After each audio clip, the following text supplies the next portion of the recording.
तामुलपुर जिल्ला बर' थुनलाइ आफाद आरो कुमारिकाटा दख'रा एबसुनि बोसोरसालिया जथुमा खुंनो गाहाय खुन्थियालाइखौ गायसंबाय।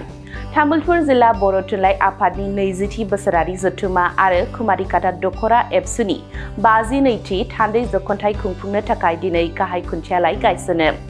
बिटिसि हायुङारि गावखुंथायनि आखान्थि बुंथिगिरि बिजिरगोरा नार्जारिया मोनसे हाबाफारिनि गेजेरजों गाहाय सायनासालिनि खुन्थियालाइखौ गायसननानै होयो।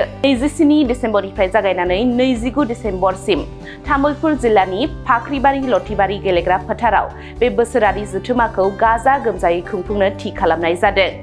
तामुलपुर जिल्ला बर' थुनलाइ आफादनि आफादगिरि खनिन्द्र नार्जारिजों लोगोसेनो तामुलपुर जिल्ला थुनलाइ आफादनि बिबानगिरि आरो बारग' बिबानगिरिफोर, कुमारिकाटा दख'रा एबसुनि आफादगिरि सुक्लेश्वर दैमारि आरो बिबानगिरिफोरजों लोगोसे रायजो राजाफोरनि जथायै नुजाथिनायाव गाजा गोमजायै खुंफुंनो थाखाय सायनासालिनि गाहाय खुन्थियालाइखौ गायसननाय जायो। तामुलपुर जिल्ला बर' थुनलाइ आफादनि 20थि बोसोरारि जथुमा आरो कुमारिकाटा दख'रा एबसुनि 52थि थान्दै जख'न्थाइखौ फरायसाफोरनि गेजेराव थुनलाइयारि बादायलायनाय, गोलाव खारनाय बादायलायनाय बायदि हाबाफारिजों लोगोसे रायजो राजाफोरनि गेजेराव सांग्रांथि लाबोनायनि थांखिजों गाजा गोमजायै खुंनो थि खालामनाय बाथ्राखौ मिथिहोयो बानजाय आफादनि मासिगिरि कमलेश्वर बसुमतारिया।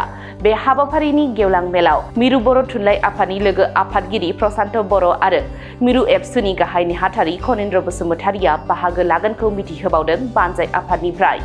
तामुलपुर जिल्ला बर' थुनलाइ आफादनि 20थि बोसोरसालिया जथुमा लोगोसेयावनो 52थि थान्दै जख'न्थाइ कुमारिकाटा दख'रा दुलाराय बर' फरायसा आफाद आरोबाव कुमारिकाटा गुदि बर' थुनलाइ आफादनि बोसोरसालिया जथुमा बे मोनथाम आफादा ज' जानानै फैगौ डिसेम्बर दाननि 27 आरो 28 खालार खालि साननैनि मेहेरगोनां हाबाफारि लानानै गाजा गोमजायै खुंफुंनो थाखाय नैबे फाख्रिबारि लथिबारि गेजेर फरायसालिनि गेलेग्रा फोथाराव थि खालामनाय जादों। बेनिनो दिनै गोथार मोनसे हाबाफारि खुन्थिया गायनाय हाबाफारि। बे खुन्थिया गायनाय हाबाफारियाव दिनै गायसनगिरि हिसाबै दरं गाजुली बियाबनि मानिजाथाव MCLA आरो बिटिसिनि डिपुटि स्पिकार मानिजाथाव बिजिरगोरा नार्जारि सारा बाहागो लादों। लोगोसेनो दिनैनि बे हाबाफारियाव जोंनि कुमारिकाटा हालामनि गोबांथार मेलेमजिबि सुबुंफोरा बाहागो लानो हादों।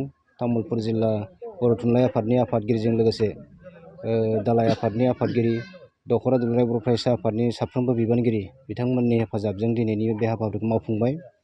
फैबाय थानाय बे गाजा गोमजा खुंनो लानाय मोननै साननैनि हाबाफारियाव जोङो थुनलाइयारि बादायलायनाय, बेजों लोगोसेनो जोंनि गेवलां मेलाव गाहाय आलासि महरै बर' थुनलाइ आफादनि लेङाइ आफादगिरि प्रशान्त बर' बिथां, लोगोसेनो दुलाराय बर' फरायसा आफादनिफ्राय एपइन्टेड स्पिकार नि जायगा लानानै गाहाय नेहाथारि मानिजाथाव खनिन्द्र बसुमतारि सारा बाहागो लाफैगोन।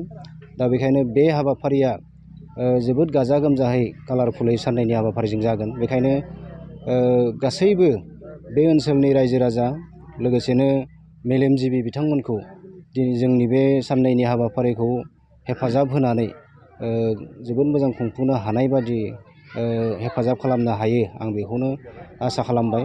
आरो बयनिसिमबो दिनै फैबाय थानाय गोदान बोसोरनि 2026 इं मायथाइनि गोदान बोसोर, बेखौ आङो गिबियै आंनि गोसो गोरबोनिफ्राय गाहाम हामलायनाय जासिनानै बेखिनियावनो फोजोबबाय। गोजोन्थों।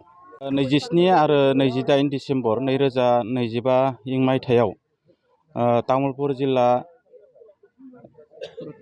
बर' थुनलाइ आफादनि 20थि बोसोरसालिया जथुमा आरो 52थि कुमारिकाटा दख'रा दुलाराय बर' फरायसा आफादनि थान्दै जख'न्थाइ आरो कुमारिकाटा प्राइमारि बर' थुनलाइ आफादनि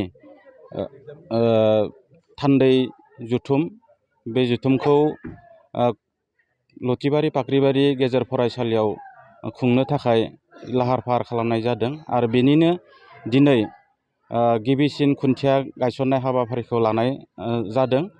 दा बे जथुमायाव माखासे बर' थुनलाइ आफादनि माखासे हाबाफारि आरो दुलाराय बर' फरायसा आफादनि माखासे हाबाफारिखौ लानानै जे साननैनि हाबाफारि बे साननैनि हाबाफारिखौ गाजा गोमजायै खुंनो थाखाय लाहार फाहार खालामनाय जादों। बे जथुम्मायाव गाहाय आलासि महरै बर' थुनलाइ आफादनि लेङाइ आफादगिरि लोगोसे दुलाराय बर' फरायसा आफादनि गाहाय नेहाथारि बिथांमोना बे जथुम्मायाव गेवलां मेलाव बाहागो लागोन आरो बे मेलखौ जाफुंसार होनायाव बयनिबो हेफाजाबखौ आरसिनिफ्राय जों खावलायनाय जादों। बर'दिन आरो गोदान बोसोरनि जर'खा अफार।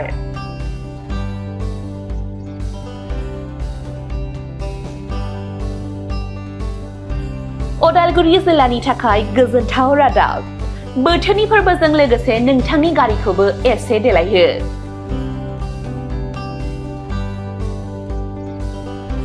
उदालगुरि जिल्लानि के गयारि अट'मबाइल गालमा सिबिथाय मिरुआ गारि फाहामनाय आरो सामलायनायनि थाखाय नोंथांनि फोथायजाथाव लोगोरि।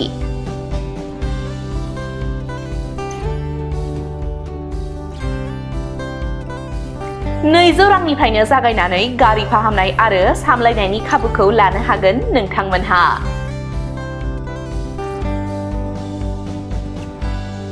मबिल गारि फोसाबनाय, कार पेन्टिं आरो डेन्टिं, व्हील एलाइनमेन्ट एन्ड बेलेन्सिं आरो गोबां खाबुफोरखौ मोनगोन।